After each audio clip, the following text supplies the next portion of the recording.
Hello students. Today we are going to study about revised simplex method in standard form 1. First I am explaining computational procedure of the revised simplex method. तो revise simplex method को बनाने के लिए क्या procedure को follow करना है वो अभी हम सबसे पहले एक्सप्लेन कर रहे हैं। स्टेप 1 है कि if the problem is of minimization convert it into the maximization problem. ये हम लोग नॉर्मल सिम्प्लेक्स प्रॉब्लम में भी यही काम करते थे कि अगर मिनिमाइजेशन का प्रॉब्लम है तो उसको हम लोग मैक्सिमाइजेशन में कन्वर्ट करके सॉल्व करते थे। स्टेप 2 है to express the given problem in revised simplex form standard 1। तो जैसे कि रिवाइज सिम्प्लेक्स फॉर्म जो होता है वो दो स्टैंडर्ड का होता है, एक स्टैंडर्ड फॉर्म 1 और एक स्टैंडर्ड फॉर्म 2। तो अभी जो हम क्वेश्चन को सॉल्व कर रहे हैं वो स्टैंडर्ड फॉर्म 1 से सॉल्व कर रहे हैं। After ensuring that all B i's are greater than equal to zero. और हम लोग ये भी पहले भी सिम्प्लेक्स मेथड में पढ़ चुके हैं कि जो हमारा बी आईज होना चाहिए वो पॉजिटिव होना चाहिए, मतलब greater than equal to zero होना चाहिए। स्टेप 3 है to find the initial basic feasible solution and the basis matrix B1। Simplex method में भी हम लोग इनिशियल बेसिक फिजिबल सॉल्यूशन और बेसिस मैट्रिक्स निकालते थे। यहाँ पर भी हम लोग वही काम करेंगे, लेकिन थोड़ा रिप्रेजेंटेशन का तरीका और जो टेबल बनाते थे उसका तरीका थोड़ा डिफरेंट होगा as comparison to simplex method.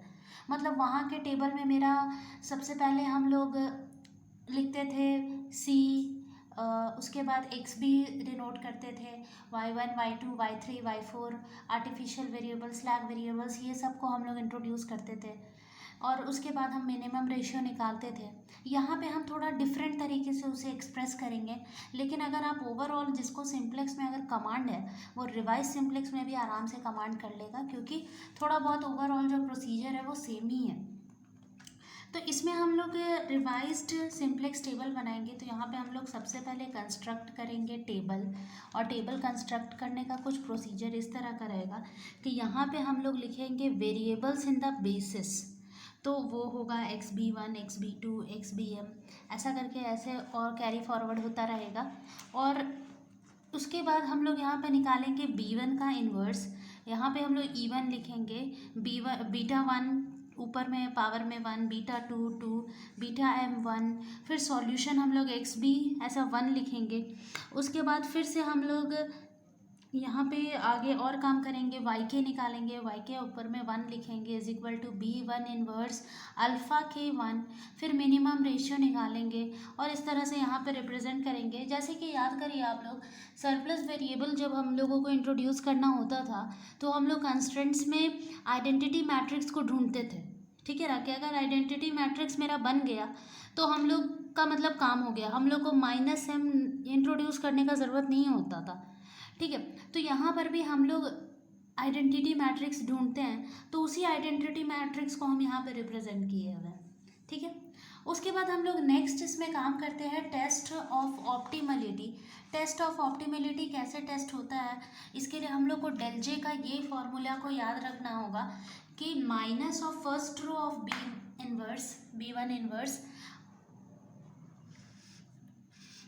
Multiplied by alpha J power में 1, ये हमारा फॉर्मूला है डेल जे के लिए। तो जब हम लोग इसको क्वेश्चन में इस फॉर्मूला को यूज़ करेंगे तो आप लोग अच्छे से समझ जाओगे कि how to use this formula more properly. अब स्टेप 6 है इनकमिंग आउटगोइंग वेक्टर्स निकालना। यहाँ पे भी की एलिमेंट निकालने के लिए बहुत अलग मेथड होता है। जैसे वहाँ तो इनकमिंग और आउटगोइंग जहाँ पे इंटरसेक्ट हो जाता था वही हमारा की एलिमेंट हो जाता था, लेकिन रिवाइज्ड में ऐसा नहीं होता है। रिवाइज्ड में हम लोग जब क्वेश्चन करेंगे तो आप लोग समझ जाओगे। फिर स्टेप 6 होता है हमारा कि टू फाइंड, स्टेप 6 तो हमारा वही इनकमिंग आउटगोइंग निकालना है with the help of same formula that is del j. आपको डेल जे में से मैक्स जे निकालना है। फिर आउटगोइंग के लिए वही मिनिमम रेशियो ही वाला कंसेप्ट यूज़ करते हैं। उसके बाद हम लोग इम्प्रूव्ड रिवाइज्ड टेबल निकालेंगे। वही चीज़ है नीचे मेंशन है स्टेप 7 में कि determination of improved solution when alpha k1 is the incoming vector and beta r1 the outgoing vector, the element yrk is called the key element. तो in this way we get the improved BFS. उसके बाद हम लोग फिर से improved ये निकालने के बाद now test the above improved BFS for optimality as on step 5। तो ये तो ओवरऑल हम रिवाइज सिम्प्लेक्स मेथड का एक आपको ये बताए हैं कि what is the standard computational procedure for solving any revise simplex method. अभी हम लोग एक क्वेश्चन करते हैं जिसमें हम लोग ये सीखेंगे कि how to use this revise simplex method for solving any LPP। तो ये हमारा क्वेश्चन है कि solve the following LPP by revise simplex method. Question को अगर आप ध्यान से देखो तो मैक्स z ऑलरेडी है, मतलब एक काम तो हमारा सही है कि हमें मैक्सिमम बनाना नहीं पड़ेगा, अगर मिनिमम होता तो हमें मैक्सिमम बनाना होता। अब नेक्स्ट है कि 3x1 plus 3x2 plus x2 plus 2x3 plus 7x4 है। ठीक है, सब्जेक्ट टू द कॉन्स्टेंट्स को अगर देखा जाए तो 2x1 plus 3x2 minus x3 plus 4x4 less than equal to 40 and second constant is this, third constant is this. उसके बाद सबसे इम्पॉर्टेंट, इसको हम हाईलाइट भी इसी वजह से किया क्योंकि हमेशा अगर आप देखोगे तो जो भी मेरा वेरिएबल्स दिया होता था x1 x2 x3 x4, ये सारा वेरिएबल्स को हम लोग ग्रेटर देन इक्वल टू 0 लिखते थे कोई भी पिछले क्वेश्चंस में। लेकिन ये ऐसा पहला क्वेश्चन है जहाँ पे हम लोगों का greater than equal to 2, greater than equal to 1, greater than equal to 3, greater than equal to 4 लिखा हुआ है। तो ऐसा केस में हमें क्या करना चाहिए, हमें क्या कंडीशन अपनाना चाहिए, ये हम यहाँ पे शो कर रहे हैं कि स्टेप 1 में हम लोग since the lower bounds of the variable are not 0, मतलब x1 का जो लोअर बाउंड है वो 0 नहीं है, x2 का लोअर बाउंड 0 नहीं है, x3 का लोअर बाउंड 0 नहीं है, x4 का भी नहीं है। तो अगर मतलब x1 जो है वो बड़ा है या बराबर है 2 से, तो अगर हमको ये दोनों को बराबर करना होगा, मीन्स 2 मेरा छोटा है, तो अगर हमको 2 को x1 के बराबर करना होगा तो हमको कुछ ऐड करना होगा। मतलब है ना, हमको 2 में मान लो कि हम y1 ऐड कर दिए तो मेरा y1 प्लस 2 जो है वो x1 के बराबर हो गया। y2 में अगर हम y2 अगर हम मान लो कि यहाँ y1 ऐड किए 2 में, तो हम 1 में y2 ऐड कर दे रहे तो वो x2 के बराबर हो गया। फिर हम लोग y3 ऐड कर दे रहे, फिर हम लोग y4 ऐड कर दे रहे तो वो हमारा, ठीक है, तो ऐसा हम लोग y4 के बराबर हो जाएगा। The given LPP which reduces to. अब देखो अगर हमारा LPP है, मतलब अब हमको x1 की जगह y1 प्लस 2 लिखना होगा, x2 की जगह y2 प्लस 1 लिखना होगा, x3 की जगह y3 प्लस 3 लिखना होगा, x4 की जगह y4 प्लस 4 लिखना होगा। तो मेरा LPP क्या हो जाएगा, अगर आप गौर से देखो तो हमारा LPP पूरी तरह से चेंज हो जाएगा और वो हो जाएगा z dash equal to z minus 41। अब आप लोग सोच रहे होंगे कि how I have written z dash equal to z minus 41। तो छोड़ो ये वाला चीज़ को, अभी थोड़ी देर के लिए हम लोग इसको अभी हाइड कर देते हैं, हटाओ, ये मेरे पास है ही नहीं। सपोज हमारे पास है 3x1 plus x2 plus 2x3 plus 7x4, तो हम लोग यहाँ पे x1 की जगह पे लिखेंगे y1 प्लस 2, x2 की जगह पे लिखेंगे y2 प्लस 1 और x3 की जगह पे लिखेंगे y3 प्लस 4 और x4 की जगह पे लिखेंगे y4 प्लस 4।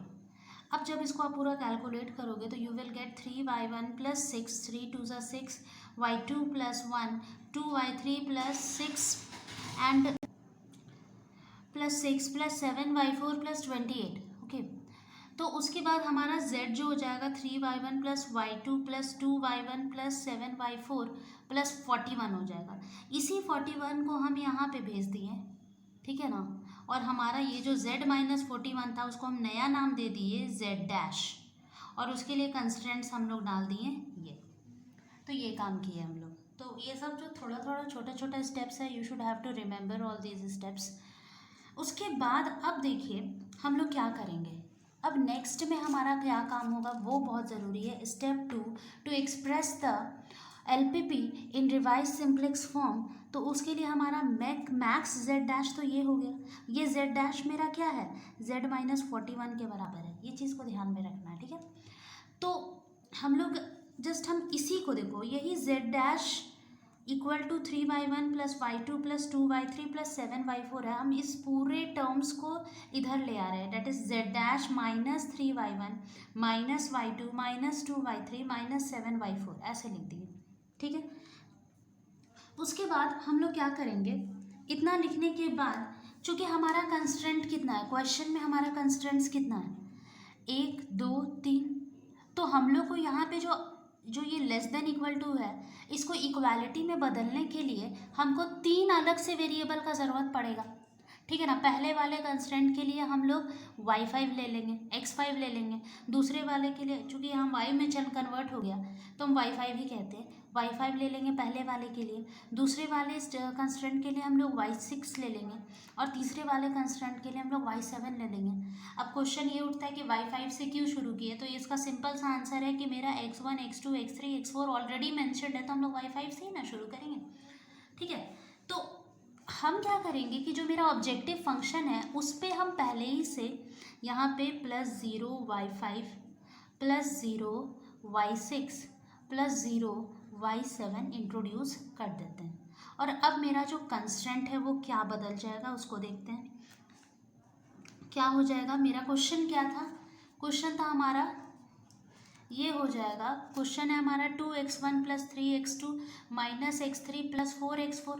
तो हम लोग x1 की जगह पे क्या लिखेंगे, यहाँ पे y1 + 2, और x3 की जगह पे x2 की जगह पे क्या लिखेंगे, y2 + 1, और हम लोग x3 की जगह पे लिखेंगे y3 + 3, और हम लोग x4 की जगह पे y4 + 4 लिखेंगे। तो उसको अगर लिखेंगे तो हमारा ये पूरा चेंज हो जाएगा, y में x पूरा चेंज हो जाएगा, और हमें कुछ कांस्टेंट्स भी मिलेगा, और दैट कांस्टेंट अगर इधर चला जाएगा माइनस में, तो ये 40 जो होगा रिड्यूस हो जाएगा समथिंग एल्स में। तो हम जस्ट एक कैलकुलेशन करके दिखा रहे हैं कि हम यहाँ पे काम कैसे किए हैं। जस्ट ये मेरा हो जाएगा 2x1 की जगह पे हो जाएगा y1 + 2 + 3x2 की जगह पे हो जाएगा y2 + 1, और प्लस नहीं है माइनस है, x3 की जगह पे हो जाएगा y3 + 3, और हमारा हो जाएगा उसके बाद +4 x4 की जगह पे हो जाएगा y4 + 4, और फिर मेरा यहाँ पे लेस देन इक्वल टू जो था, हम यहाँ पे अपने मन से एक इंट्रोड्यूस भी कर लेंगे +1 × y5। ठीक है ना, तो ये अब मेरा इक्वल हो जाएगा किसके, 40 के। तो इसको अगर हम लोग फिर से सॉल्व करके अगर इसको आंसर लाए तो मेरा हो जाएगा 2y1 + 3y2, यहाँ पर से हो जाएगा -y3, ठीक है ना, -y3 + y4, और यहाँ पे 2 2 ज़ा 4 होता है, +3 -3 +16 +y5 = 40 हो रहा है। आप अगर इसे ऐड करोगे 4 दिस 3 and 3 विल कैंसिल, 60 + 4 20 हो जाएगा, ये 20 इधर माइनस में जाएगा, तो मेरा ओवरऑल कैलकुलेशन के हिसाब से 3y1 + y2 -y3 + 4y4, और ये 20 हो गया, 20 उधर चला गया, तो +y5, और यहाँ पे फिर हम यहाँ पे अपने मन से 0y6 भी लिख दे रहे हैं, +0y7 भी लिख दे रहे हैं, क्योंकि हम नेक्स्ट कंस्टेंट में ये सब को यूज़ करेंगे, तो हम यहाँ पे ऐसे ही इंट्रोड्यूस कर दे रहे हैं, और ये = हो जाएगा मेरा 20 के। ठीक है, इसी तरह से हम लोग सेकंड कंस्टेंट के साथ करेंगे, थर्ड कंस्टेंट के साथ करेंगे, और ओवरऑल जो मेरा LPP आएगा उसको हम यहाँ पे एक अलग से लिख देते हैं ताकि हम लोग उससे टेबल बना सकें। तो हमारा ओवरऑल जो LPP आएगा वो आएगा मैक्स z' = मेरा तो 3y1 + y2 + 2y3 + 7y4 है। ठीक है ना, अब इसको देखो हम कैसे लिख रहे हैं। अब मेरा LPP स्टैंडर्ड सच डैट हम लोग कभी भी कंस्टेंट्स के साथ ऑब्जेक्टिव फंक्शन को मिक्स करके नहीं लिखते थे, लेकिन यहाँ रिवाइज्ड में हम लोग लिखेंगे, हम लोग ऐसे लिखेंगे z' -3y1 -y2 -2y3 -7y4, ठीक है, +0y5 +0y6 +0y7, and that is equal to, ये पूरा मेरा = 0 होगा। ठीक है, ये पूरा मेरा = क्या होगा, 0 होगा। अब उसके बाद देखो क्या होगा, अब कंस्टेंट्स पे आएंगे, तो कंस्टेंट जो 3 था वो कंस्टेंट्स को कैसे लिखेंगे। कंस्टेंट्स हमारा एक तो कंस्टेंट हमारा जैसे कि यहाँ पर ही चेंज हो गया था, वो बन गया था 2y1 + 3y2 -y3 + 4y4 और +1y5 +0y6 +0y7 that is = 20 हो गया था। ये तो मेरा हो गया था। फिर हम लोग एक और बना लेंगे, अगर हम दूसरा कंस्टेंट को लिखेंगे तो वो मेरा ऐसा कुछ बन जाएगा +5y3 -y4। अब की बार हम यहाँ पे 0y5 लिखेंगे, इधर हम लोग 1/6 लिखेंगे और इधर 0/7 लिखेंगे, डैट इज़ इक्वल टू 26 आ जाएगा। कैलकुलेट करके आप देख लोगे तो। और ये मेरा थर्ड कंस्टेंट बन जाएगा y1 plus y2 minus 2y3 plus 3y4 plus 0y5 plus 0/6 plus 1/7 equal to 91। ये हमारा कंस्टेंट्स में अब बदल गया। अब अगर हम लोग इसको यहाँ पे एक चीज़ और आप लोग को ध्यान रखना होगा कि यहाँ पे मेरा यूनिट मैट्रिक्स बन रहा है, देखो कैसे 1 0 0 0 1 0 0 0 1। आप अगर एक और इसको भी अगर जोड़ लेते हो तो देखो ये z डैश का मान लो कोफिशिएंट 1 है, यहाँ कहीं भी z डैश नहीं है तो यहाँ पे मेरा उसका कोफिशिएंट 0 0 है। तो हम 4x4 का भी सोच सकते हैं कि यहाँ पे आइडेंटिटी मैट्रिक्स बन गया, क्योंकि अब जो है वो हमको इसको भी साथ लेके चलना है। पहले हम लोग इसको साथ लेके नहीं चलते थे, लेकिन अब हमको इसको भी साथ लेकर चलना है, ठीक है ना। जैसे कि ये 1 है तो इसके z डैश का अगर यहाँ कोफिशिएंट 1 है तो यहाँ पे कोफिशिएंट मेरा क्या है 0 है। तो सिमिलरली यहाँ पे मेरा ये जो है आपका 0 1 0 0 है, फिर 0 0 1 0 है, फिर 0 0 0 1 है, ठीक है। तो ऐसा मेरा यहाँ पे आइडेंटिटी मैट्रिक्स बन रहा है। तो अब हम लोग इसको यहाँ पे अब हम लोग को कैसे लिखना है, हम लोग यहाँ पे टेबल बनाएंगे। टेबल को आप ध्यान से देखो कि टेबल कैसे बनता है, क्योंकि it's very different from simplex table. इसको लिखने का तरीका थोड़ा अलग होता है उसके लिखने के तरीके से, मीन्स रिप्रेजेंटेशन का तरीका। बस यही तो एक इम्पॉर्टेंट है कि यहाँ पे ऑब्जेक्टिव फंक्शन को भी हम लोग कंस्टेंट मान रहे हैं, लेकिन सिम्प्लेक्स में ऐसा कुछ नहीं मानते थे। तो हमारा हो क्या जाएगा, आप देखो कि ये हो जाएगा β1, हम यहाँ पे β1 और β01 लिख रहे हैं, ठीक है। β0 मेरा E1 को रिप्रेजेंट करता है, फिर मेरा α1 1, फिर मेरा α2 1, α3 1, α4 1, α5 1, α6 1, α7 1, ठीक है। ये 5 6 और 7 ही तो मेरा क्या है अलग से, मतलब हम उस वेरिएबल को आप कह सकते हो कि ये सरप्लस वेरिएबल है, या फिर हम लोग slack variable less than equal to का है तो मेरा स्लैग वेरिएबल है। तो इसको जो हम अलग से किया ना, देखो यहाँ पे β01 माने तो इसको हम β11 मान रहे हैं, इसको β21 मान रहे हैं, इसको β3 ऐसा 1 मान रहे हैं, ठीक है ना। और यहाँ पे हम ऐसा दे रहे हैं एक z डैश, ठीक है। तो z डैश मेरा चूँकि ये जो z डैश है वो कहाँ से जाएगा, y1 y2 y3 y4 y5 y6 y7, ठीक है, 7 तक जाएगा, ठीक है। अब देखो हम लोग कैसे इसमें लिखेंगे, इसमें वैल्यूज़ कैसे लिखेंगे। z डैश है सबसे पहले, z डैश का कोफिशिएंट 1, देखो इवन में लिख रहे हैं उसे, और यहाँ पे कहीं भी z डैश नहीं है तो उसका कोफिशिएंट 0 0 0।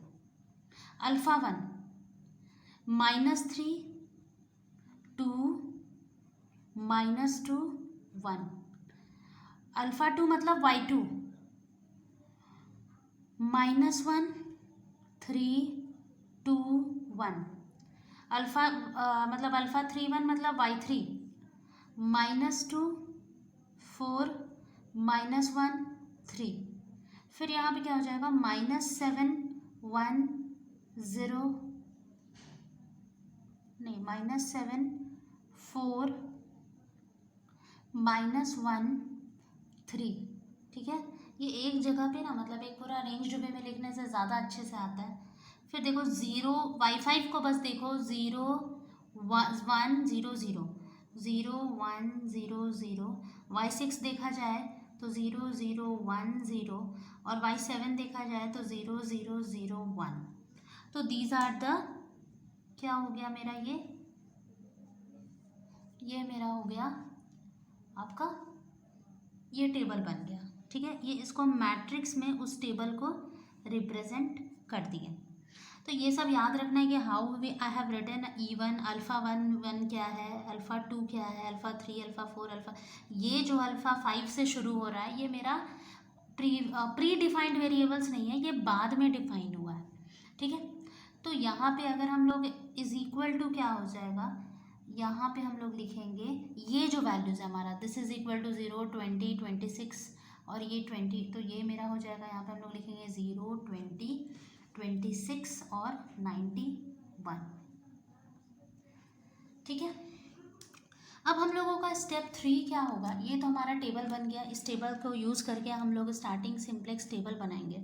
हमारा स्टेप 3 क्या होगा, स्टेप 3 है to find initial basic feasible solution and the basis matrix.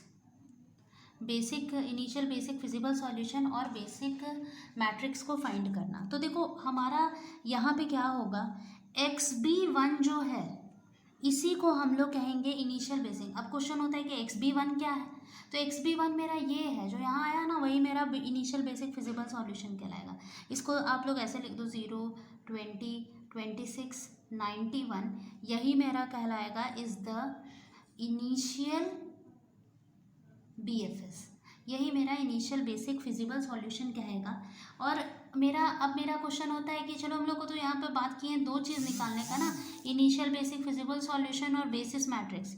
And the basis matrix क्या होगा, एंड बेसिस मैट्रिक्स मेरा होगा that is B1 is given by, इसको हम लोग कैसे लेंगे, देखो हम लोग कैसे लिखेंगे, अभी हम जस्ट ये बता रहे। B1 बराबर होगा, हम लोग ऐसे लिख रहे हैं beta not 1, beta 1 1, beta 2 1, beta 3 1, ऐसे। तो ये ही बीटा का तो नाम जो beta not 1, beta 1 1, beta 2 1, beta 3 1 ही को तो यहाँ पे हम लोग क्या चीज़ से रिप्रेजेंट कर रहे हैं, E1, अल्फ़ा 5 1, अल्फ़ा 6 1, अल्फ़ा 7 1, ऐसे तो ये तो रिप्रेजेंट कर रहे हैं। ठीक है ना। तो ये लोग क्या है, ये जो यहाँ पे ये है 1 0 0 0, फिर 0 1 0 0, फिर 0 0 1 0, ये एक तरह से मेरा कैसा मैट्रिक्स बना रहा है, I4 नहीं बना रहा, आइडेंटिटी मैट्रिक्स ऑफ ऑर्डर 4। इसको अगर गौर करा जाए तो ये आइडेंटिटी मैट्रिक्स ऑफ ऑर्डर 4 नहीं बना रहा, 1 0 0 0, 0 1 0 0, 0 0 1 0, 0 0 0 1, ऐसा कुछ आइडेंटिटी मैट्रिक्स ये सॉल्व बना रहा है। ठीक है, तो ये मेरा आइडेंटिटी मैट्रिक्स बना रहा है। तो अब हम लोग इस आइडेंटिटी मैट्रिक्स को नाम दे दिए हैं I4, तो which is a unit matrix. ठीक है, इसको लिख देते हैं, इसको आइडेंटिटी मैट्रिक्स या फिर हम लोग क्या कह सकते हैं, यूनिट मैट्रिक्स। तो इसीलिए अब यहाँ पर एक और हमको वैल्यू निकालना होगा, B1 इनवर्स। B1 इनवर्स क्या होगा, I4 का ही इनवर्स। अगर हम B1 का इन्वर्स निकालने जाएं तो हम मेरा B1 क्या आया है, मेरा B1 आया है I4 का इन्वर्स, कोई भी आइडेंटिटी मैट्रिक्स का इन्वर्स वही होता है, I4 ही होता है। तो B1 इन्वर्स मेरा कितना निकल गया, I4। अब आप लोग सोचोगे कि ये B1 इन्वर्स क्यों निकाल रहे हैं, तो आप अगर देखोगे कि हम पीछे जो ये बताए थे टेबल बताए थे, इस टेबल में हम लोग बहुत जगह पे B1 इन्वर्स का, जैसे YK1 आउट गोइंग निकालते वक्त B1 इन्वर्स का यूज़ किया है। तो ये सब हम लोगों का यूज़ आएगा, डेल निकालते वक्त भी first row of B1 inverse लिखें, तो B1 इन्वर्स हम लोग इस तरह से निकालते हैं। तो यहाँ तक तो हम लोग सिर्फ टेबल निकाले और ये निकाले, अभी तक और भी बहुत सारा काम बाकी है। रिवाइज सिंप्लेक्स टेबल बहुत थोड़ा उसका जो कैलकुलेशन है बहुत लेंदी बनता है। तो अब हम लोग यहाँ पर ये निकालने के बाद construction of starting simplex table करेंगे। अब हमारा नेक्स्ट होगा construction of starting simplex table. ठीक है, अब हम लोग कंस्ट्रक्शन करेंगे स्टार्टिंग सिंप्लेक्स टेबल का। तो इस पे आप लोगों को ये गौर करना है कि स्टार्टिंग सिंप्लेक्स टेबल बनाते वक्त हम लोग कैसे लिखेंगे, काम कैसे करेंगे। तो यहाँ ध्यान दो, सबसे पहले वेरिएबल्स इन द बेसिस में जो हमारा वेरिएबल है तो क्या है, हम लोग यहाँ पे जो वेरिएबल्स में जो बेसिस है उसको लिखेंगे। उसके बाद हम लोग क्या लिखेंगे, बीटा नॉट 1, ठीक है, जिसको हम लोग E1 से डिनोट कर रहे थे। फिर हम लोग क्या लिखेंगे, एक लाइन दे देंगे। फिर हम लोग देखो बीटा 1 पे ही ज़्यादा काम करेंगे। बीटा 1 बीटा पे जो काम लिखे किए थे, बीटा 2 1, बीटा 3 1, बीटा 3 1, और एक हम लोग लिखेंगे बीटा 4 1। ठीक है, इतना हम लोग काम करेंगे सबसे पहले। ठीक है, अब यहाँ पे बीटा 4 1 और ये सारा कुछ हम लोग लिख दिए। अब इसके बाद हम लोग कैलकुलेशन करेंगे। तो स्टूडेंट्स यहाँ पे जो हम ये एक्सप्रेस किए कि बीटा 4 1, वो बीटा 4 1 नहीं होगा एक्चुअली। यहाँ पे हमारा बीटा कितना गया है, बीटा तो हमारा गया है सिर्फ बीटा 3 तक ही गया है ना, बीटा 3 1 तक ही गया है, तो इसीलिए मेरा बीटा 3 1 ही होगा। ठीक है, तो अब हम लोग क्या करेंगे, एक एक्स बी 1 और वाई के 1 डेट इज के। देखो हम लोग का यहाँ पे जो वाई अल्फा 4, ये वाला वाई के पास x4 ही क्यों हुआ, तो जो सबसे लास्ट हमारा होता है ना, जैसे कि यहाँ से तो आपका बीटा है, ये तो आपका बीटा 1 है, लेकिन ये जो लास्ट वाला अल्फा 4 है वो लिखते हैं हम लोग। उस हमारा रिवाइज सिम्प्लेक्स टेबल में काम ही ऐसा होता है। सबसे पहले हम लोग इसको लेके चलेंगे, ये हटाएंगे, फिर हम लोग इसको लेके चलेंगे अल्फा 3 को, फिर ये हटेगा तो अल्फा 2 को, ऐसे करके हम लोग आगे बढ़ते हैं। तो इसीलिए हम यहाँ पे अल्फा 4, तो आपको अभी जस्ट को इतना प्रॉब्लम लेने की ज़रूरत नहीं है। जस्ट हम लोग अभी इसको सॉल्व करके दिखाते हैं कि इसको कैसे सॉल्व किया जाता है। तो ठीक है, यहाँ पे अगर हमें वैल्यूज़ पुट करना है तो आप जान रहे कि ई मेरा इवन क्या है, 1 0 0 0 है, ये मेरा 0 1 0 0 है, ये मेरा 0 0 1 0 है, ये मेरा 0 0 0 1 है। ठीक है, अब बात हुआ एक्स बी का, तो एक्स बी तो निकाले ना हम लोग पहले, एक्स बी हम लोग क्या निकाले थे, अगर आप देखो तो एक्स बी हमारा पहले से निकला हुआ है 0 20 26 और 91, ये एक्स बी 1 ही है। वही एक्स बी 1 यहाँ पे हमें सब्सटीट्यूट करना है, क्या 0 20 26 और 91। यहाँ पे हमें क्या पुट करना है, जैसे कि आप अभी यहाँ पे क्या यूज़ किए, यहाँ पे हम लोग यूज़ किए एक ये बीटा नॉट 1 का वैल्यू, और एक बीटा 1 1 का वैल्यू, बीटा 2 1 का वैल्यू और बीटा 3 1 का वैल्यू, ये यूज़ किए। हमें यहाँ पे अल्फ़ा 4 का वैल्यू, इसको यूज़ करना है। ठीक है ना, वो वहाँ पे वो वाला कॉलम में हम, मतलब जहाँ से मेरा जो सरप्लस स्लैक वेरिएबल वाला कॉलम शुरू होता है उसके लास्ट कॉलम, मतलब ये वाला, इस कॉलम में जो रहता है उसको हम लोग यहाँ पे लिखते हैं। तो ये मेरा क्या हो जाएगा, -7 4 -1 और 3। ठीक है, अब हमें मिनिमम रेशियो निकालना है, तो मिनिमम रेशियो निकालने का फॉर्मूला ही बहुत सिंपल होता है, that is X B divided by Y 4 होगा। यहाँ पे वाई 4 क्यों होगा, क्योंकि हम ये वाला निकाल रहे हैं, इससे डिवाइड करेंगे जो यहाँ पे होता है। अगर मान लो यहाँ पे हम वाई 3 लिखते हैं, मतलब अल्फ़ा 3 वाला पार्ट लिखते, तो वो चीज़ हम यहाँ लिख देते हैं। तो इसको अगर डिवाइड करोगे तो 0 डिवाइड बाई ये वाला को आपको क्या करना है, इसको कुछ नहीं करना, पहला वाला को हमें कुछ नहीं करना, इसका रूल है।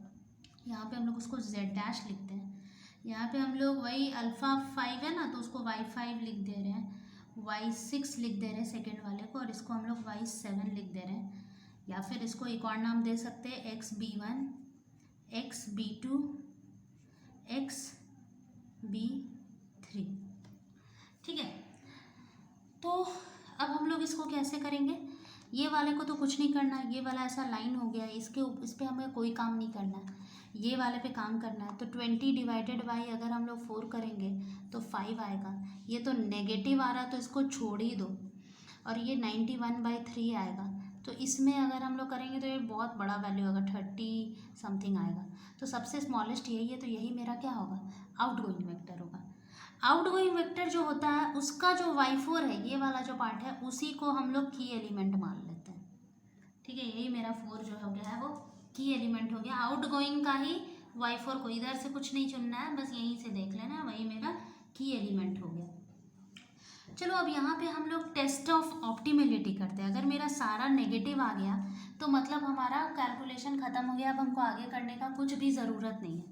तो टेस्ट ऑफ ऑप्टिमलिटी, ठीक है, टेस्ट ऑफ ऑप्टिमलिटी कैसे किया जाता है, ये यहाँ पे हम लोग करेंगे कि है ना, हेयर वी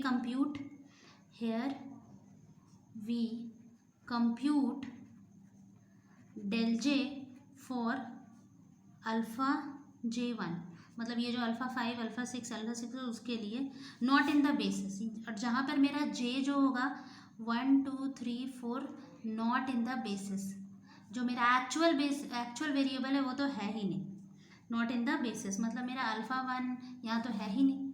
तो यहाँ पे हम लोग क्या निकालेंगे, del one, del two, del three, del four. We compute del J for X J equal to 1 2 3, जो कि बेसिस में नहीं है हमारा। यहाँ पे बेस ये वाले पे x one, alpha one, alpha two, alpha three, alpha four नहीं है, उसके लिए हम लोग करेंगे।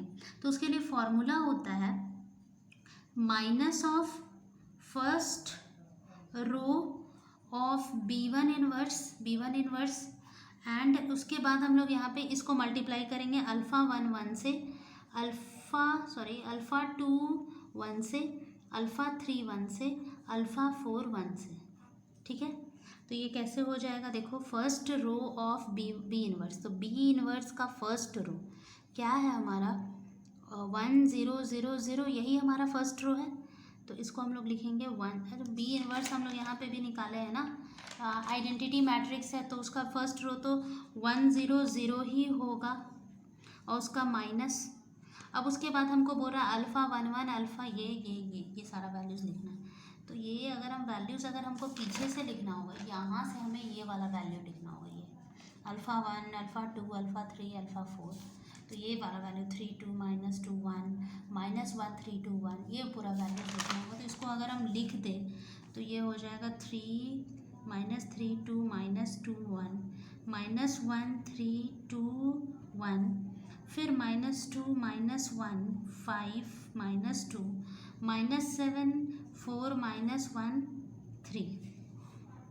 अब ये देखो, तो ये हमारा 1x4 का मैट्रिक्स है, ये 4x4 का मैट्रिक्स है। तो मल्टीप्लिकेशन इज़ पॉसिबल है, मल्टीप्लिकेशन तो मेरा पॉसिबल है, लेकिन जो आंसर आएगा वो 1x4 में आएगा ना। तो इसका आंसर मेरा क्या आना चाहिए, दिस मल्टीप्लाई बाय दिस, ये मल्टीप्लाई होगा।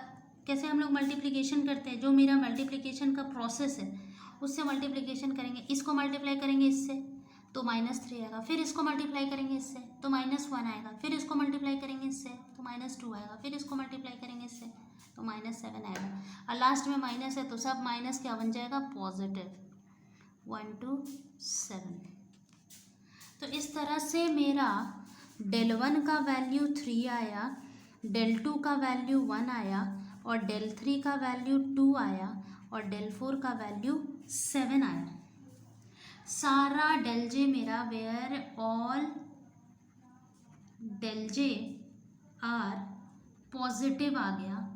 सो this solution is not optimal. तो ये जो सॉल्यूशन है वो मेरा ऑप्टिमल नहीं है। अब हम लोग एक और स्टेप में यहाँ पे स्टेप 6 लिख दे रहे हैं कि हम लोग फाइंड करेंगे to find incoming and outgoing vectors. हम लोग इनकमिंग और आउटगोइंग वेक्टर्स फाइंड करेंगे। तो जो del j है, del j जो मेरा del j आया है, अगर मान लो कि इनकमिंग वेक्टर को हम ये इससे डिनोट कर रहे हैं तो ये मेरा क्या होगा, मैक्सिमम ऑफ del j होगा जो कि 7 है, मतलब कि del 4। तो मतलब यहाँ पे k मेरा क्या हो जाएगा, del 4, मतलब k का वैल्यू 4 हो जाएगा। तो इस तरह से मेरा अल्फ़ा 4 1 जो होगा इज़ द, अगर del 4 आ रहा है क्योंकि देखो हमको इंटर करना है, जो मेरा 1 2 3 4 है उसी से हमको इंटरिंग करना है। तो alpha 4 1 is the vector entering the basis, जो बेसिस में इंटर करेगा। ठीक है, तो अगर हम लोग कॉलम वेक्टर बनाए उसके कॉरेस्पॉन्डिंग, तो हमारा कॉलम वेक्टर क्या हो जाएगा, column vector y4 1 corresponding to that, तो वो क्या हो जाएगा, यही कॉलम वेक्टर इसी को कहते हैं जो यहाँ पे हम लोग का बना हुआ है। ये जो कॉलम वेक्टर अगर हम लोग बनाएंगे कॉरेस्पॉन्डिंग टू डैट, तो वो मेरा क्या हो जाएगा, students you can see here कि y4 1 इज इक्वल टू हो जाएगा आपका b1 का इन्वर्स मल्टीप्लाइड बाई अल्फ़ा 4 1। ठीक है, तो इसको अगर हम लोग यहाँ पे b1 का इन्वर्स मेरा पहले ही i4 आया था, और अल्फ़ा 4 का वैल्यू मेरे पास 7 -74113 आएगा। तो ये मेरा जो वैल्यू हो जाएगा वो अप्रॉक्सीमेटली ये मतलब ये हो जाएगा 713 ही होगा। ये माइनस है, ठीक है। तो ये हो जाएगा। अब हम लोग आउट गोइंग निकालेंगे। तो आउट गोइंग तो हम लोग वैसे ऑलरेडी निकाल चुके हैं। यहाँ पे आउट गोइंग तो हम लोग ये जो प्रोसेस है उसी प्रोसेस से हम लोग आउट गोइंग निकाल चुके हैं। तो आउट गोइंग वेक्टर भी हमारा ऑलरेडी आ गया है, ठीक है। तो आउट गोइंग के लिए फॉर्मूला तो यही होता है ना कि हम लोगों को क्या करना है, मिनिमम बिटवीन 20/4, फिर एक तो नेगेटिव था उसको छोड़ दो, 91/3। तो वो मेरा क्या आ गया, 20/4 ही मेरा मिनिमम है। तो इसका मतलब मेरा आउटगोइंग पहला रो है, ठीक है ना। तो मतलब R1 जो है, रो 1 जो है वो मेरा आउटगोइंग है। और ये रो 1 किसको डिनोट कर रहा है, α51 को। मतलब Y5 लिखा मतलब कि ये α5 को डिनोट कर रहा है। तो मतलब α51 जो है, या फिर इसको एक और नाम दिए थे β11, ये मेरा इज द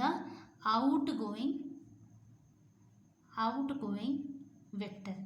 ये मेरा आउटगोइंग वेक्टर हो गया, ठीक है। और की एलिमेंट क्या होगा ऐसे केस में, जो आउटगोइंग वेक्टर का y इस कॉलम वेक्टर में जो भी होता है, आउटगोइंग वेक्टर फर्स्ट रो है तो यही हो गया 4, उसका की एलिमेंट हो गया, ठीक है। तो ये हमारा आउटगोइंग वेक्टर हो गया, की एलिमेंट हो गया, हमें तो आया नहीं। अब हमको स्टेप 7 में क्या करना है, ये बहुत लंबा बनेगा। स्टेप 7 में हम लोगों को determination of the improved solution. अब हमको इम्प्रूव्ड सॉल्यूशन निकालना है, तो उसके लिए हमको फिर से क्या करना पड़ेगा, सेकेंड रिवाइज्ड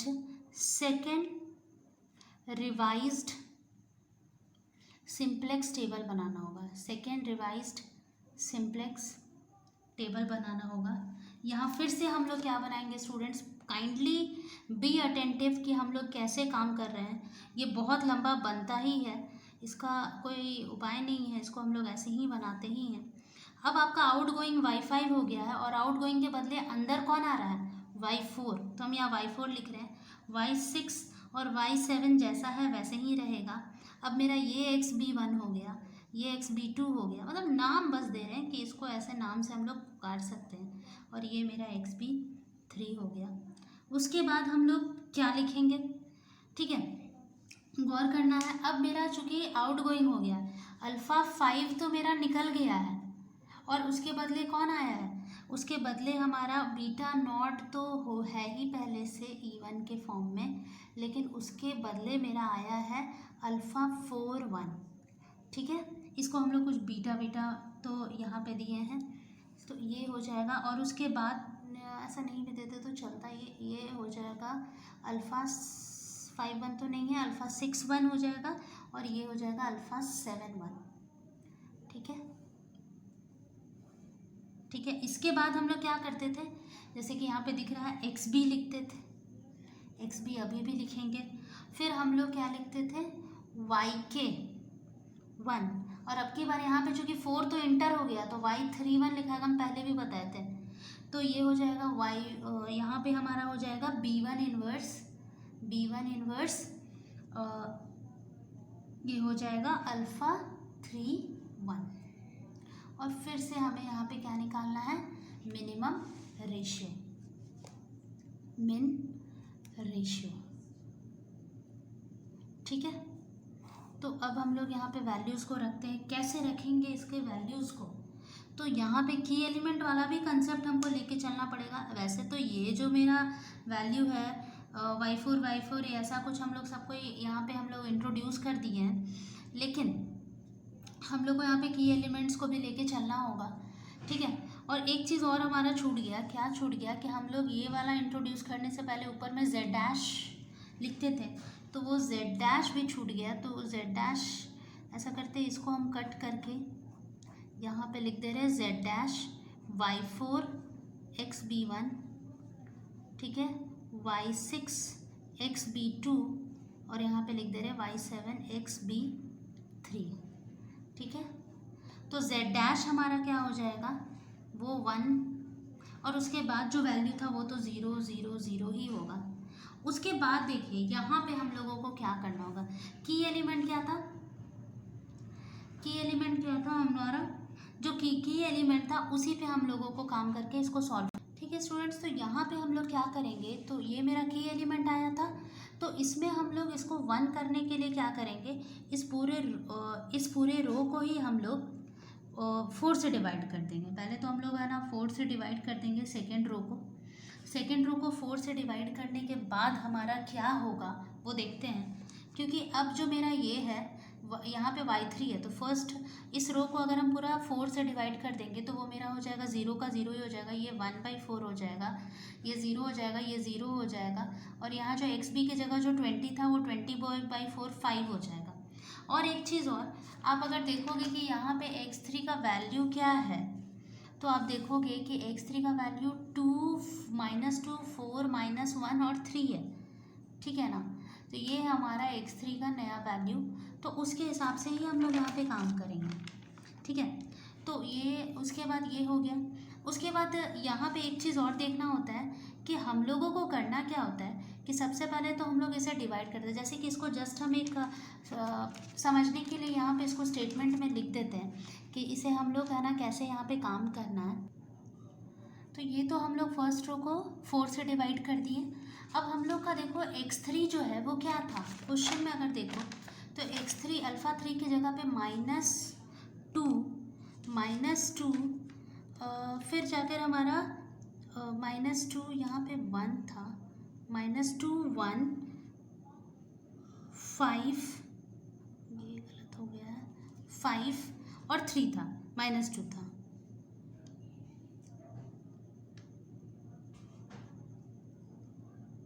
ठीक है, ये था हमारा वैल्यू। अगर हम यहाँ से अगर इसे लिखेंगे तो ये एक्चुअल वैल्यू था।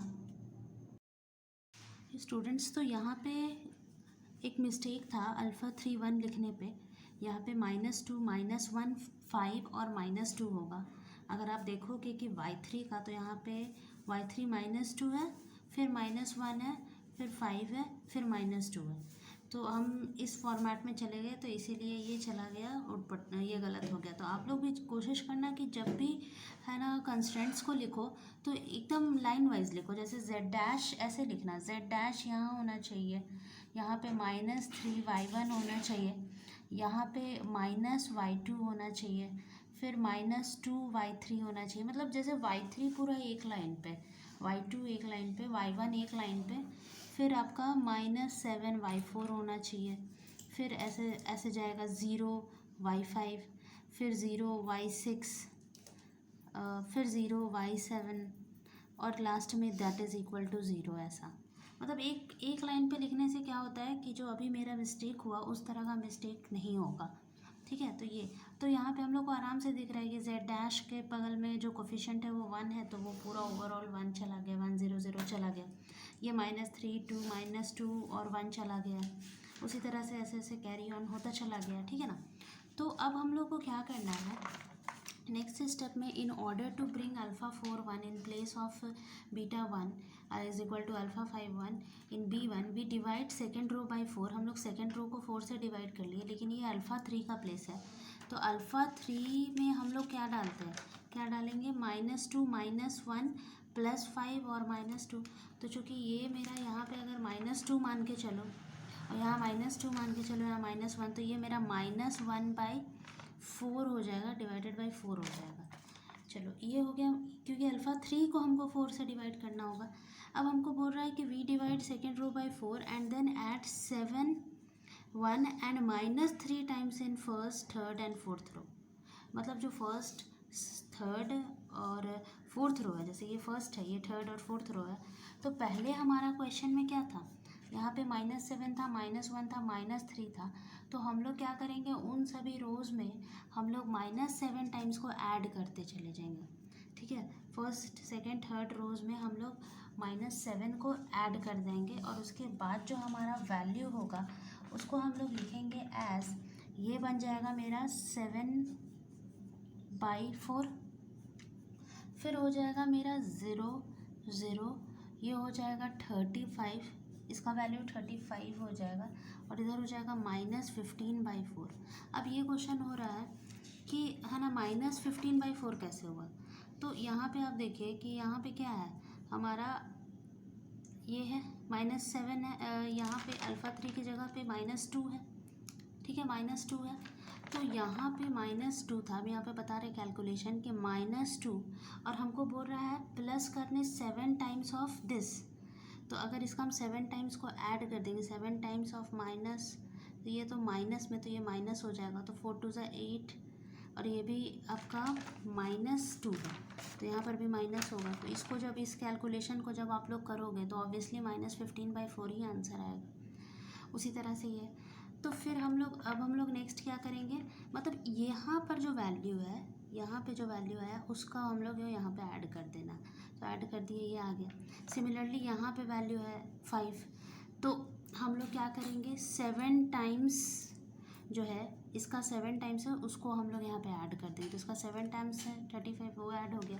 सिमिलरली यहाँ पर क्या है 1/4 है, तो 1/4 का 7 टाइम्स क्या होता है, देखो यहाँ पे क्या है मेरा 1/4 है, तो 1/4 का 7 टाइम्स क्या होगा 7/4, तो 7/4 ऊपर ऐड कर देंगे। इसका 7 टाइम्स हो ही नहीं सकता। सिमिलरली अब क्या करेंगे, सेकेंड रो में हम लोग इसका, ये वाला जो रो है इसका 1 टाइम्स को ऐड कर देंगे। तो इसका 1 टाइम्स ऐड करेंगे भी तो मेरा यहाँ पे क्या हो जाएगा 1/4 ही होगा, ये 0 होगा, ये 0 होगा। 5 का 1 टाइम्स हम लोग क्या करेंगे ऐड करेंगे XB में, तो वो मेरा क्या हो जाएगा इसका वैल्यू, ठीक है। तो इसका 1 टाइम्स हम लोग यहाँ पे ऐड करेंगे। तो अगर आप ये देखो कि क्वेश्चन क्या है, यहाँ पे 0 है 1 0 0, ये तो मेरा चेंज हो गया है 0 1/4 0 0 5 -1/4 पे। तो अब इसका 1 टाइम मतलब इसका 1 टाइम 1/4 हम लोग यहाँ पे 0 में अगर ऐड कर देंगे तो वो मेरा 1/4 हो जाएगा। फिर यहाँ पे 0 है, तो 0 में 0 ये यहाँ पे ऐड कर देंगे, तो ये तो मेरा 1 हो जाएगा, ये वैल्यू 1 हो जाएगा। फिर 0 में अगर हम लोग उसका 1/4 1 मल्टीप्लाई करें तो 0 ही होगा। 5 है, ठीक है ना, ये चीज़ 5 यहाँ पे, ये 20 जो है 5 बदल गया। 5 को मैं 1 मल्टीप्लाई करके अगर हम 26 में ऐड करेंगे तो वो मेरा 31 हो जाएगा। अब ये देखो कि α3 का वैल्यू क्या है मेरा यहाँ पे 5 है, ठीक है ना। तो 5 में हम लोग क्या करेंगे, 5 है, -5 भी नहीं है, 5 है, 5 में हमें ऐड करना -1/4, तो मेरा आंसर हो जाएगा 19/4, ठीक है। सिमिलरली अब हमको क्या करना है, थर्ड रो में, फोर्थ रो में -3 टाइम्स ऐड करना है। तो इसका -3 टाइम्स को ऐड कर देंगे। इसका -3 मल्टीप्लाई करके 0 में ऐड करो, 0 ही होगा। 1 में 1/4 ऐड कर, मतलब इसका -3 टाइम्स, तो 0 में अगर हम लोग -3 टाइम्स करके ऐड करेंगे तो ये -3/4 हो जाएगा। फिर 0 में तो -3 अगर हम लोग ऐड करेंगे तो 0 ही होगा। 0 में -3 टाइम्स अगर करेंगे तो भी कुछ नहीं होगा, ये मेरा वैल्यू 1 का 1 ही हो जाएगा, ठीक है। यहाँ पे बहुत इंपॉर्टेंट है कि इसमें पहले हमको 3 टाइम्स करना है, -3 टाइम्स करना है, तो ये -15 हो जाएगा, 5 -15 हो जाएगा। और -15 मतलब 91 में अगर हम लोग -15 कर देंगे तो वो मेरा 76 हो जाएगा। अब मेरा देखो क्या है, नेक्स्ट है -2। तो -2 में अगर हम लोग ये वाला वैल्यू है ना, 1 टाइम्स तो ऐड नहीं करना है, -3 टाइम्स, तो ये +3/4 हो जाएगा। और इसको अगर हम लोग सॉल्व करेंगे तो मेरा -8/+3 मतलब अप्रॉक्स -5/4 आंसर आएगा, ठीक है। तो ये हमारा बन गया second revise simplex table. Second revise simplex table बनाने के बाद हम लोग को क्या करना होता था, मिनिमम रेशियो निकालने के लिए XB डिवाइडेड बाय Y3 करेंगे ना यहाँ पे। तो देखो 35, ये नेगेटिव होगा, ये भी नेगेटिव होगा, ये भी नेगेटिव होगा, सिर्फ यही एक मेरा पॉजिटिव वैल्यू देगा, दैट इज़ 4 से मल्टीप्लाई करेंगे तो 124/91, और ये मेरा आउट गोइंग हो जाएगा, ठीक है। आउट गोइंग हो जाएगा तो मेरा जो यहाँ पे जो की एलिमेंट होगा वो 19/4 हो जाएगा। पहले भी पता है कि जो आउट गोइंग है उसी के कॉरेस्पॉन्डिंग जो Y3 का जो ये YK का वैल्यू है वही मेरा क्या होता है, आउट गोइंग होता है। तो इस तरह से मेरा सेकेंड सिंप्लेक्स टेबल बना। अब हम लोग डेल जे निकालेंगे। अगर मेरा डेल जे सारा नेगेटिव आता है तो ठीक है, नहीं तो फिर हम लोग को फिर से आगे काम करना पड़ेगा। तो अब की बार डेल जे कैसे निकालेंगे, पहले एक बार आप पहले का देख लो कि डेल जे हम लोग कैसे टेस्ट ऑफ ऑप्टिमलिटी करने के लिए वी कंप्यूट डेल जे, उसके लिए जो यहाँ पे नहीं, जैसे 1 2 3 4 मेरा यहाँ पे नहीं था, इस बेसिस में मेरा अल्फ़ा जे मतलब अल्फ़ा 1 अल्फ़ा 2 अल्फ़ा 3 अल्फ़ा 4 नहीं था, तो उस केस के लिए हम लोग यहाँ पे डेल जे निकाले थे। तो यहाँ पर भी हम लोग वही चीज़ करेंगे। यहाँ पर हम लोग क्या करेंगे कि डेल जे निकालने के लिए सबसे पहले हम लोग डेल जे कंप्यूट करने के लिए यहाँ पे क्या नहीं है उसको कंप्यूट करेंगे। तो del J for all del j all alpha j, यहाँ पे आई लिख 1 लिख दे रहे हैं, जे इक्वल टू 1 2 3 एंड 5, ठीक है, नॉट इन द बेसिस, जो यहाँ पे बेसिस में नहीं है, नॉट इन द बेसिस, जो बेसिस में नहीं है। जैसे बेसिस में अल्फ़ा 4 है, अल्फ़ा 6 है, अल्फ़ा 7 है, लेकिन अल्फ़ा 1 अल्फ़ा 2 अल्फ़ा 3 और अल्फ़ा 5 नहीं है, तो इसी का हमारा डेल जे निकलेगा। मतलब यहाँ पे हमारा निकलेगा del 1 del 2 del 3 and del 5 निकलेगा। और ये इसका फॉर्मूला बताए थे कि minus of first row of B inverse B one inverse हमारा अभी क्या आएगा वो हम लोग देखेंगे। First row of B one inverse, इसको हम लोग मल्टीप्लाई करेंगे विथ अल्फ़ा 1, इसको हम लोग किससे मल्टीप्लाई करते थे, अल्फ़ा 1 अल्फ़ा 2 1 अल्फ़ा 3 1 और एक हो जाएगा अल्फ़ा 5 1, ठीक है। तो देखो इसके बाद इसका वैल्यू क्या आने वाला है, इसका वैल्यू हम लोग ला रहे हैं। First row of B one inverse क्या है यहाँ पे, देखो पिछले बार तो हमारा फर्स्ट रो क्या था 1 0 0 0 1 0 0 0 यहाँ पुट किए थे। अब की बार हमारा बी वन इनवर्स का फर्स्ट रो क्या है 1 7/4 0 0, तो यहाँ पे हम लोग लिखेंगे माइनस ऑफ 1 7/4 0 0। और ये मेरा देखो अल्फ़ा 1 ये सब का वैल्यू हमको तो यहाँ पीछे से ही लाना होगा कि हम क्या लाए थे वैल्यू, ठीक है। ये यही हो गया अल्फ़ा 1 का वैल्यू, ये अल्फ़ा 2 का वैल्यू, और ये अल्फ़ा 3 का वैल्यू, और ये अल्फ़ा 5 का वैल्यू 0 1 0 0। तो इसको अब हम लोग सब्सटीट्यूट करेंगे तो मेरा वैल्यू देखो क्या हो जाता है, -3 2 -2 1, फिर हो जाएगा -1 3 2 1 -2 -1 5 -2 और 0 1 0 0, ये वैल्यू आ गया। इसको अगर आप कैलकुलेट करोगे तो generally this multiplied by this multiplied by this multiplied by this multiplied by this, ऐसा होगा। तो इसको हमको कैलकुलेशन करना पड़ेगा, एकदम ईजीली नहीं हो जाएगा, क्योंकि पिछले बार तो एक ही टर्म था ना। पिछले बार क्या था, सिर्फ 1 से मल्टीप्लाई करना था, तो मेरा ये वाला टर्म पूरा वैल्यू आंसर आ गया था। लेकिन यहाँ पे ऐसा नहीं, यहाँ पे 1 भी है और साथ में ये भी है। तो यहाँ पे पहला टर्म होगा मेरा -3 और प्लस 7/4 इंटू 2 मतलब 7/2, ये पहला। फिर दूसरा टर्म होगा -1 प्लस 21/4। तीसरा टर्म होगा माइनस, देखो इसको इससे मल्टीप्लाई करें, ये बाद वाला टर्म 0 हो जाएगा, इसीलिए नहीं लिख रहे हैं, 0 इंटू 5 हो जाएगा और यहाँ 0 इंटू -2 हो जाएगा, तो ये हो जाएगा -2 -7/4, ठीक है दिस। और यहाँ पे हो जाएगा कॉमा, यहाँ पे हो जाएगा 7/4 है, तो ये 7/4 हो जाएगा।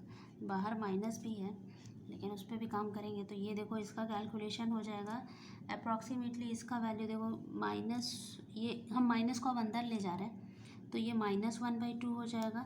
4 इससे गया तो ये इसका वैल्यू -17/4 हो जाएगा। देखो यहाँ पॉजिटिव है वैल्यू, ये बाहर वाला माइनस उसको माइनस नेगेटिव बना दे रहा है। -8 -15/4, तो माइनस माइनस प्लस हो जाएगा 15/4, और ये -7/4 हो जाएगा। तो ये हमारा क्या निकल गया, डेल जे। सब कुछ तो सही था, बस क्या हुआ कि एक यहाँ 15/4 मेरा पॉजिटिव आ गया, और ये पॉजिटिव आने की वजह से हमको दोबारा रिवाइज्ड सिंप्लेक्स टेबल बनाना होगा। तो वहाँ पर भी हम लोग वही काम करेंगे कि अब हम यहाँ पर इसको चेंज करेंगे, यहाँ पे कुछ और वैल्यू लाएंगे, ठीक है। यहाँ पे हमारा इस बार y6 जो है वो बाहर जा रहा है, आउटगोइंग है, और इनकमिंग क्या होगा, तो इनकमिंग के लिए हमको चेक करना होगा कि ये वाला वैल्यूज़, ठीक है, ये वाला वैल्यू, तो वो हम चेक करके अब हम लोग रिवाइज्ड एक नेक्स्ट सिंप्लेक्स टेबल बनाएंगे जो कि इम्प्रूव्ड सिंप्लेक्स टेबल कहलाएगा। और उसके बाद हम लोग फिर इसको सॉल्व करेंगे। तो इसके लिए हम लोग यहाँ पे तो डेल जे हमारा क्या हो गया, सारा नेगेटिव आया लेकिन एक पॉजिटिव आ गया, जिसके वजह से हमारा ये नॉट ऑप्टिमल सॉल्यूशन हो गया। तो इसके बाद हम लोगों को एक बार फिर से एंटरिंग आउटगोइंग निकालना होगा। आउटगोइंग तो हमें पता ही है, लेकिन एक बार एंटरिंग वेरिएबल निकालना होगा और उसके बाद फिर एक और रिवाइज सिंप्लेक्स टेबल बनाना होगा। तो ये हमारा डेल 1 हो गया -1/2, डेल 2 हो गया -17/4, डेल 3 हो गया 15/4, डेल 5 हो गया -7/4। तो सिंस डेल 3 ही हमारा 15/4 आ गया, तो इज़ पॉजिटिव है, ये पॉजिटिव है, so the solution is not optimal. तो अब हम लोग नेक्स्ट यहाँ पे फिर से एंटरिंग आउटगोइंग निकालेंगे। आउटगोइंग आपको पहले से पता है, आउटगोइंग हमारा वैल्यू जो है वो क्या है, ये वाला जो वैल्यू है, मतलब y6 जो है, मतलब अल्फ़ा 6 1 जो है वही मेरा आउटगोइंग है। लेकिन इनकमिंग निकालेंगे कैसे? इनकमिंग निकालने के लिए हम लोग क्या करते हैं, डेल जे में से डेल के में से मैक्सिमम डेल जे निकालते हैं, डेट इज़ 15/4। और ये किसका वैल्यू है, लैम्डा 3 मीन्स डेल 3 का है, मतलब डेल 3 ही मेरा इनकमिंग होगा। और डेल 3 का मतलब मेरा कौन है इनकमिंग, y31, ये मेरा इनकमिंग है। तो इसी को हम लोग क्या करेंगे, इसी को सब्सटीट्यूट किए। अब मेरा column vectors y31 corresponding to alpha 31 क्या आया है, कॉलम वेक्टर हम लोग इसको कहते हैं। ये जो मेरा वैल्यू आया है यहाँ पे -15/4, -1/4, 19/4, -5/4, इसी को हम लोग कॉलम वेक्टर कहते हैं। तो जनरली हम क्या करते हैं कि हम जो मेरा पहला रो होता है उसको 4/19 से डिवाइड कर देते हैं, ये वाला को 4/19 से डिवाइड करेंगे, और जो फर्स्ट रो है उसको माइनस इसमें हम लोग 15/4 टाइम्स मल्टीप्लाई करके फर्स्ट रो में ऐड करेंगे। फिर सेकेंड रो में हम लोग 1/4 टाइम्स मल्टीप्लाई करके सेकेंड रो में ऐड करेंगे। फिर थर्ड रो में हम लोग, फोर्थ रो में क्या करेंगे, 5/4 मल्टीप्लाई करके ऐड कर देंगे। तो ये हमारा क्या हो जाएगा, वही चीज़ है कि in order to bring alpha 31 in place of beta 21, तो बीटा 21 क्या है, अल्फ़ा 6 7, तो in the basis b1 we divide the third row by 19/4, हम लोग थर्ड रो को 19/4 से डिवाइड कर देंगे, and then add its 15/4, 1/4 and 5/4 times in first, second and fourth rows. तो इसके बाद हमारा क्या हो जाएगा, जो पहले काम करते थे, तो इसके बाद हमारा जो टेबल बनेगा वो कैसा बनेगा, variables in the basis, variables in the basis, उसके बाद यहाँ पे हम लोग बीटा नॉट तो 1 लिखते हैं वो लिखेंगे ही, E1। अब उसके बाद हमारा क्या होगा, इसके बाद हम लोग लिखेंगे बीटा 1 1, जो कि हो जाएगा अल्फ़ा 4 1, और यहाँ पे हम लोग बीटा 2 1 के जगह पे लिखेंगे अल्फ़ा 3 1। क्यों अल्फ़ा 3 1, क्योंकि अब मेरा यही इनकमिंग है और y अल्फ़ा 6 जो है वो आउटगोइंग है, तो आउटगोइंग होने की वजह से ये हो जाएगा अल्फ़ा 7 1, और यहाँ पे हो जाएगा बीटा 3 1, मतलब इसका जो वैल्यू है इससे अब रिप्लेस हो गया। वही चीज़ यहाँ पे लिखा हुआ है कि बीटा 2 के जगह पे अब अल्फ़ा 6 ना हो के अल्फ़ा 3 आ जाएगा, ठीक है। और यहाँ पे हमारा क्या हो जाएगा, एक्स बी आएगा, सॉल्यूशन इसको कहते हैं XB1। फिर यहाँ मेरा रिप्लेस हो जाएगा क्या चीज़ से, ये अब की बार मेरा ये भी रिप्लेस हो जाएगा, और यहाँ पे हमारा जो वैल्यूज़ होगा उसको भी हम लोग चेंज्ड वैल्यू को लिखेंगे। तो ये हमारा हो जाएगा। तो स्टूडेंट्स हमारा YK1 = Y1 1 ले रहे, B1 इन्वर्स अल्फ़ा 1 और 1 ले रहे, फिर हम लोग मिनिमम रेशियो निकालेंगे। यहाँ पे फिर से हम लोग Z' लिखेंगे, वो 1 0 0 0 ही होगा।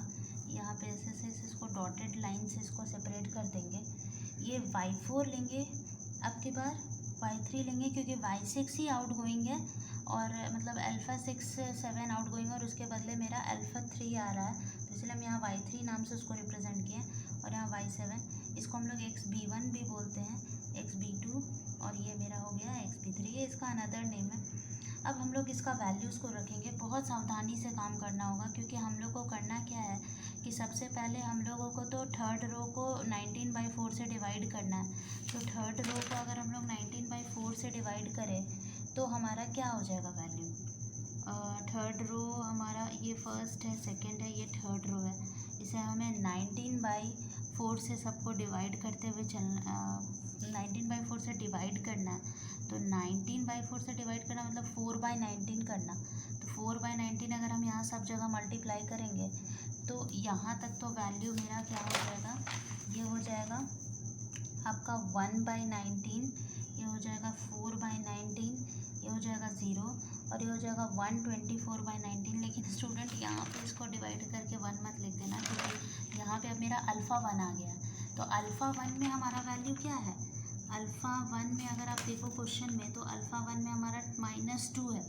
तो -2 को अगर हम 4 इसमें अगर हम लोग -2 में अगर हम लोग 4/19 करेंगे, तो मतलब 4/19 अगर हम लोग कर देंगे तो वो जो वैल्यू है वो चेंज हो जाएगा, ठीक है। और फिर -2 में हमें क्या करना है, यहाँ पे हो जाएगा मेरा वैल्यू चेंज हो जाएगा। और उसके बाद हम लोग इसको दूसरा वैल्यूज़ को निकालेंगे। तो यहाँ पे हम लोग चेक करते हैं, सबसे पहले हम लोग लिख लेते हैं इसका वैल्यूज़ को, और उसके बाद इसको हम लोग कैलकुलेट करके आंसर ले आएंगे। So students, directly if we will solve this, means if we will apply this formula, like here one means हम लोग जो हमारा जो सेकेंड रो है उसको हम लोग, थर्ड रो है उसे हम लोग 19/4 से डिवाइड कर दिए, तो हमारा ये वैल्यू आ गया। अभी इसको हम लोग स्किप करके चल रहे हैं, इसके जगह पे अभी कैसे ये वैल्यू लाएं वो अभी हम आपको सॉल्व करके दिखाएंगे। फिर उसके बाद इस यहाँ पर हम लोगों को क्या करना है, फर्स्ट रो में 15/4 से इस रो को मल्टीप्लाई करके वहाँ पे जो मेरा ऑलरेडी था, जो मेरा वैल्यू आया था यहाँ पे 7/4, वहाँ पे हम लोग उसको ऐड कर देंगे। तो जब आप ये करोगे तो आपका वैल्यू 37/4 आएगा, 19 आएगा सॉरी। फिर यहाँ पे वैल्यू 15/19 आएगा, ये 0 आएगा, और यह 130/19 आएगा। इसका यहाँ पे हम एक छोटा सा एग्जांपल यहाँ पे सॉल्व करके देखिए। 7/4 मेरा पहले से था क्वेश्चन में, उसमें हम लोग 15/4 मल्टीप्लाइड बाई 1/19 करके सॉल्व कर दिए, तो मेरा ये वैल्यू आ गया, ये 19 आ गया। सिमिलरली ये वाला सॉल्व करने पे 5/19, 1/19, 0, 126/19, इसको सॉल्व करेंगे तो 13/19, 5/19 और 1, और यहाँ पे आ जाएगा 1599/19। अब ये एक्स बी निकालने का फॉर्मूला क्या होता है, B1 इनवर्स अल्फ़ा 1 1। तो इसको अगर हम लोग निकालेंगे तो इसे देखिए हम लोग कैसे निकालेंगे। B1 इनवर्स मेरा यहाँ पे क्या बन गया, हमारा नया B1 इनवर्स अब ये हो गया, इसको हम लोग B1 इनवर्स कहते हैं। तो वो है 100, 37/19, 5/19, 1/19 माइनस 13/19, फिर 15/19, 1/19, 4/19, 5/19, 0001।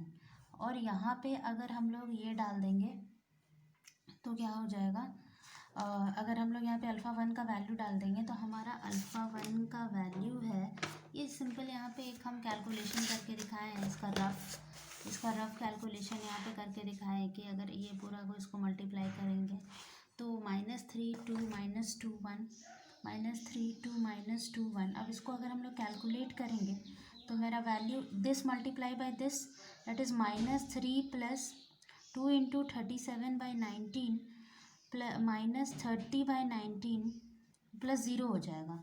उसी तरह से यहाँ पर हो जाएगा मेरा 30/19 प्लस -2/19, ठीक है, 2 × दिस ये वाला कर दिया। फिर यहाँ पे मेरा कैलकुलेशन हो जाएगा, इसको मल्टीप्लाई करेंगे तो 2/19 -8/19, फिर यहाँ पे होगा -13/19 × 2 है ना, तो वो 26 हो जाएगा।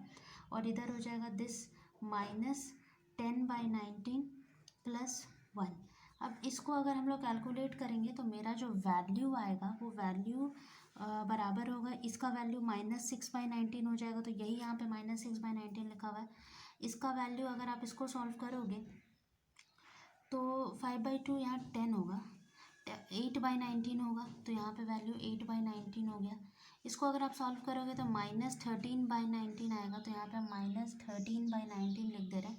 और इसका वैल्यू -17/19 आएगा, ठीक है। तो हम यहाँ पे -17/19 लिख दे रहे हैं।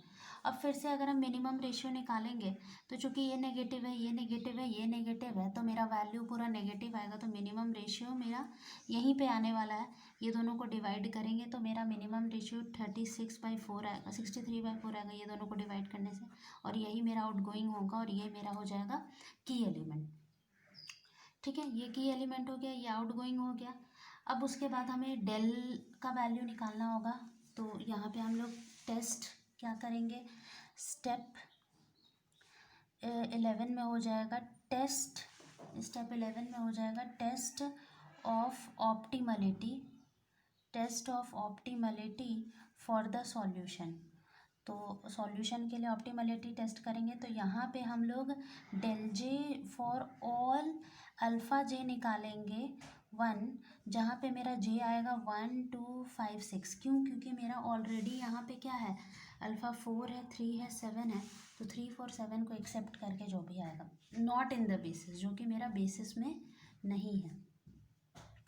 तो ऐसे केस में मेरा डेल 1, डेल 2, डेल 5 और डेल 6 का जो वैल्यू होगा वो minus of first row of B1 inverse, ठीक है, मल्टी यहाँ पे लिखेंगे हम लोग अल्फ़ा 1 1, अल्फ़ा 2 1, अल्फ़ा 5 1, अल्फ़ा 6 1, ठीक है। तो ये मेरा जो वैल्यू आएगा इसको कैलकुलेट आप लोग कर लोगे। तो ये चूँकि आने वाला 137/19, 15/19 और यहाँ पे 0 है। और इसका जो वैल्यू होगा वो तो आप लोग पीछे से देख सकते हो कि ये जो हमारा जो इक्वेशन में ही था वैल्यू, वही वैल्यू को हम लिख रहे हैं 3 2 1, फिर 0 1 0 0, फिर 0 0 1 0।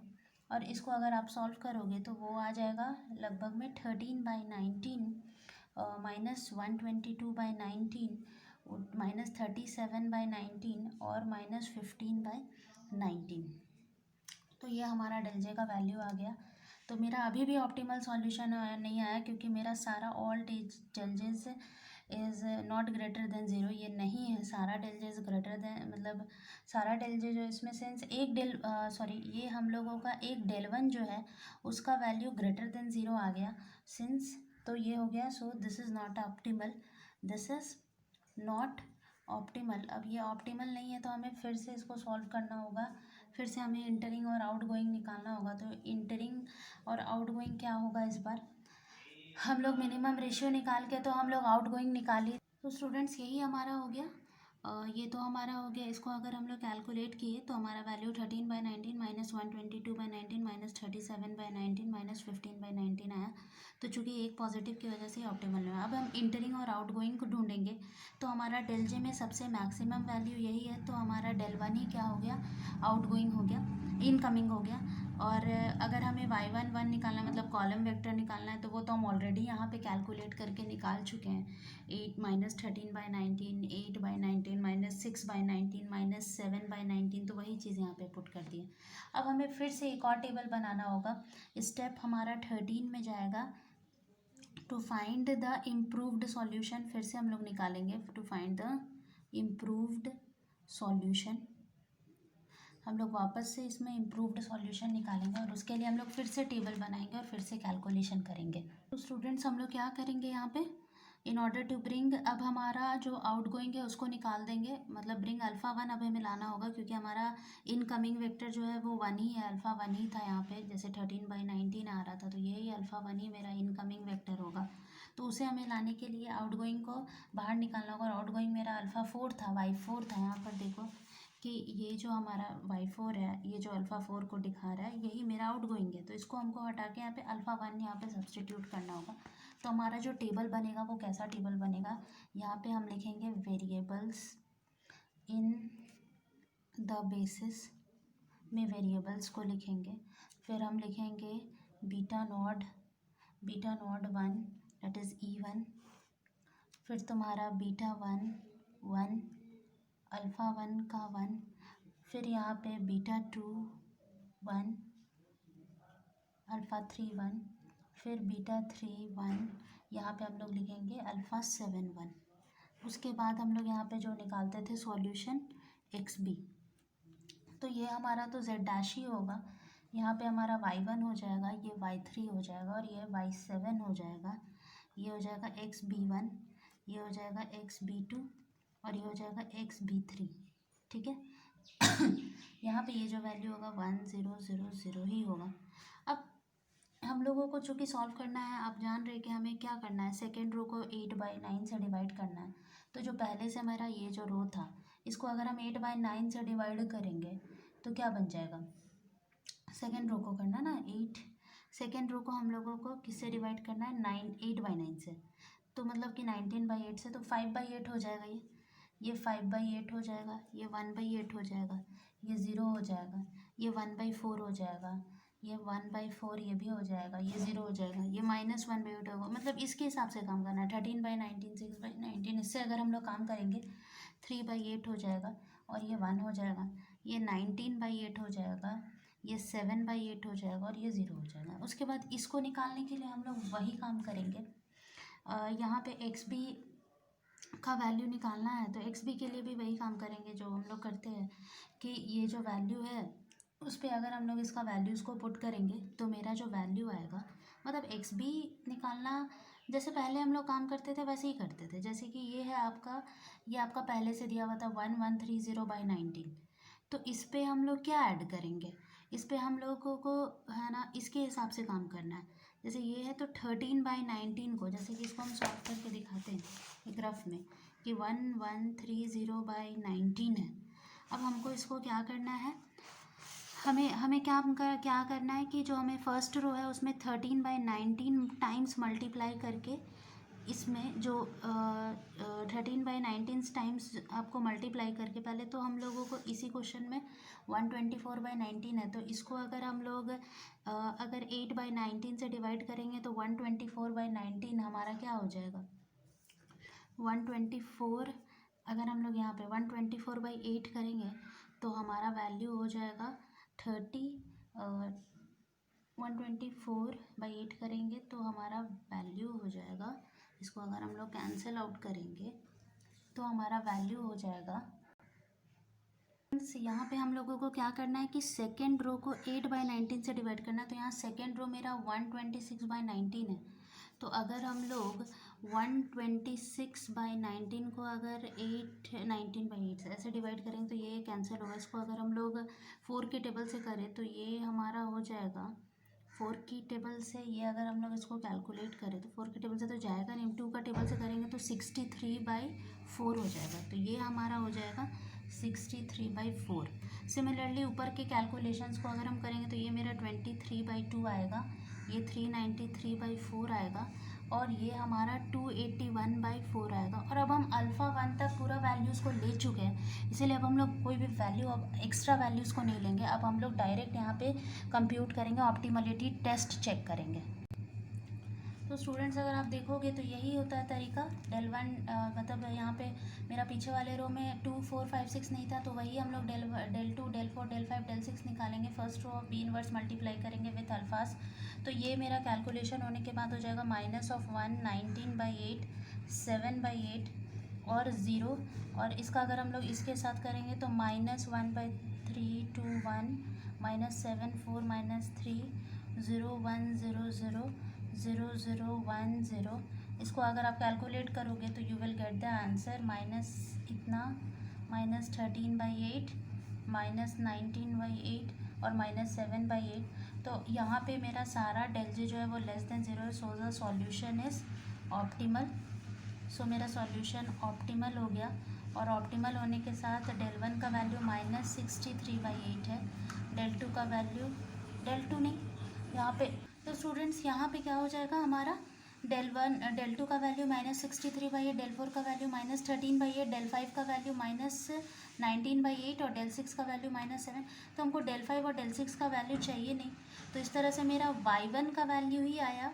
y1 का वैल्यू यहाँ पर अगर आप देखो तो y1 का वैल्यू क्या आया 63/4, और y3 का वैल्यू आया 23/2, और रेस्ट ऑफ द वैल्यूज़ नहीं आया, इसलिए हम लोग y2 के जगह पे 0 और y4 के जगह पे भी 0 दे देंगे, और मैक्स z डैश मेरा 281/4 हो जाएगा। तो वही अब max z dash is equal to 281/4 आ गया।